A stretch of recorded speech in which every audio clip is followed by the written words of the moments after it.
আমার এলাকা বলেন, সব জায়গায় বলেন, আমি কিন্তু মানুষকে সাহায্য সহযোগিতা করে থাকি, প্রচুর দান শ্রদ্ধা করি। তো আমার আমার প্যানেলের যে সেক্রেটারি জয় চৌধুরী, জয় বললো যে বন্ধু, আল্লাহর রহমতে তোমাকে আল্লাহ যেহেতু একটা অ্যাবিলিটি দিয়েছে, তুমি মানুষের জন্য করো, তো আমাদের শিল্পীদের জন্য কেন করবা না? তো তুমি বাইরে যে টাকাটা দিচ্ছ, মানুষকে সাহায্য করছো, এটা তুমি শিল্পীদের জন্য করো। তো আমার কাছে মনে হচ্ছে যে হ্যাঁ, আমার শিল্পীদের জন্য কিছু করা দরকার। তো আমি শিল্পী সমিতিতে এই জন্য দাঁড়িয়েছি। আল্লাহর রহমতে আল্লাহ চাইলে আমি শিল্পীদের জন্য কিছু করতে চাই। আপু আমরা দেখি যে শিরিন শিলা অনেক ভালো কাজ করে, আমরা দেখেছি যে রমজানেও সে অনেক কাজ করেছে। হ্যাঁ, কিন্তু শিরিন শিলা ভালো কাজগুলো করলে অনেকেই আছে যে ট্রল করার কারণটা কি আসলে, এগুলোকে কিভাবে দেখছেন? মানুষ মনে করে যে আমরা শো অফ করছি, আমরা লোক দেখানো করছি, এগুলো একদমই না। কারণ আমার টাকা দিয়ে 10টা মানুষ ভালো থাকবে, আমার টাকা দিয়ে 10টা মানুষের উপকার হবে, এটা তো আমি চাই যে আরও 10টা মানুষ এগিয়ে আসুক। আমাকে দেখে দেখে যেন আপনারাও শিখেন, আপনারা এসে দাঁড়ান। আর শিল্পীদেরকে তো সবাই ফলো করে, আমি যে গোপনে যদি কিছু করি এটা কিন্তু আপনারা জানবেন না। সো আমি এই জন্যই সামনে থেকে করি, সব জিনিস প্রকাশ করি, যাতে করে আপনারা জানেন, আপনারা নিজেরাও আপনাদের বিবেক দিয়ে মানুষের পাশে এসে এগিয়ে এগিয়ে থাকেন, মানুষের জন্য কাজ করেন। আপু অনেকেই আমরা দেখি বলে যে শিরিন শিলার কাজ নেই, সে শো অফ বেশি করে, সে বিভিন্ন অ্যাওয়ার্ড প্রোগ্রামে যায়, এই বিষয়গুলোকে আসলে আপনি কিভাবে দেখেন? আপনারা কি মনে করেন যে ইন্ডাস্ট্রিতে কয়জনের কাজ আছে? ইন্ডাস্ট্রিতে কয়জন রানিং কাজ করছে? তার মধ্যে কিন্তু আমি একজন করছি। আমার হাতে কিন্তু এখনও সিনেমা আছে, এখনও রানিং কাজ করে যাচ্ছি। আল্লাহর রহমতে আগে অনেক বেশি করতাম, এখন কম করছি, কারণ ইন্ডাস্ট্রিতে এখন কম কাজ হচ্ছে। সো এখন বেছে বেছে কাজ করছি, আল্লাহর রহমতে ভালো কাজ করছি। আপু একটু সামনে কি কি হাতে কাজ আছে একটু জানতে চাই। আমার একটি সরকারি অনুদানের ছবি এই মুহূর্তে আমি করছি, নীল আকাশে পাখি ওড়ে, এস রুবেল ভাইয়ের ছবি।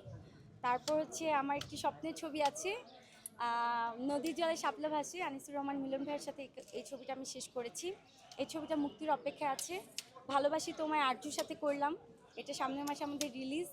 তারপর আরও অনেকগুলো ছবি আছে, যাযাবর আছে, তারপর আরও অনেকগুলো আছে, এই মুহূর্তে মনে পড়ছে না। তার পাশাপাশি তো ছোট পর্দায় কাজ করছি, কিছুদিন আগে ঈদের জন্য 2টা নাটক করলাম। তারপর হচ্ছে ওয়েব সিরিজ করছি, ব্র্যান্ড প্রমোশনের কাজ করছি, বিভিন্ন ব্র্যান্ডের সাথে আমি যুক্ত আছি, তাদের প্রমোশনগুলো করছি। সো টুকটাক ভালোই কাজ করছি। আপু গতবার আমরা দেখেছি যে এর আগেও শিল্পী সমিতির নির্বাচন দেখতে শাবনূর চলে আসছে, সিনিয়র শিল্পী অনেকেই চলে আসছে হুম। নির্বাচন দেখতে, আসলে এবার আসলে সেই উল্লাসটা একটু কম, আসলে কি মনে হচ্ছে? এখন তো শাবনূর আপু বাংলাদেশে নাই। শাবনূর আপু যদি বাংলাদেশে থাকতো, অবশ্যই শাবনূর আপু এফডিসিতে আসতো, কারণ আপু কিন্তু শিল্পীদেরকে অনেক ভালোবাসে। সো নির্বাচন মানেই কিন্তু শিল্পী, একদম মানে কি বলবো, শিল্পীদের ভালোবাসা একটা জায়গা এফডিসি। সো সব শিল্পীরাই কিন্তু চলে আসে। যেমন কিছুদিন আগে আমরা সোহেল রানা স্যারের বাসায় গিয়েছি, সোহেল রানা স্যার বলেছে এবার উনি এফডিসিতে আসবে, এসে ভোট দিবে, আমাদের প্যানেলকে দোয়া করে দিয়েছে।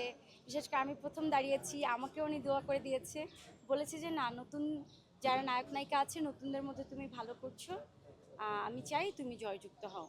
তো সোহেল রানা স্যারের দোয়া নিয়ে এসেছি, আল্লাহর রহমতে দেখি কি হয়। আপু শিল্পীরা কি শিল্পীদের মনে রাখে কিনা আসলে, যেমন গত কয়েকদিন আগেই শাবানার জন্মদিন গিয়েছিল, জনপ্রিয় অভিনেত্রী, তার জন্মদিন পালন করা হয়নি শিল্পী সমিতির পক্ষ থেকে, কিংবা কোনো এমন কর্মকাণ্ড দেখা যায় আসলে, এই বিষয়গুলো আপনাদের কাছে কেমন লাগে? শিল্পী সমিতির এটা কাজ না ভাইয়া, শিল্পী সমিতির কাজ না। কোনো ব্যক্তিগতভাবে কোনো শিল্পী যদি কারো জন্মদিন উদযাপন করে, এটা হচ্ছে তার ব্যক্তিগত ব্যাপার, কিন্তু সমিতি থেকে কারো জন্মদিন উদযাপন করতে হয় এর আগে আমি কখনো দেখিনি, বা আমাদেরকে কখনো দাওয়াত দেওয়া হয়নি, আমিও কখনো আসিনি। আপু, পাপারাজ প্রথম দিক দিয়ে নেমেছিল, পরে হঠাৎ করে সরে গিয়েছিল, থেমে গিয়েছিল। আপনার সাথে বিষয় নিয়ে হ্যাঁ, এই বিষয়টি একটু বলুন। আমি আসলে এই ব্যাপারে বলতে পারবো না, আমি জানি না। আমি জাস্ট নিউজে দেখেছিলাম বাপ্পারাজ ভাই দাঁড়িয়েছিল, পরে আবার নিউজে দেখলাম যে বাপ্পারাজ ভাইয়া অভিযোগ করেছে উনি নির্বাচন করবেন না। যেহেতু প্রথমবারের মতো ভোটে লড়ছেন আপনি, এই আমেজটা কেমন? প্রতিদ্বন্দ্বী মনে করছেন কিনা কাউকে?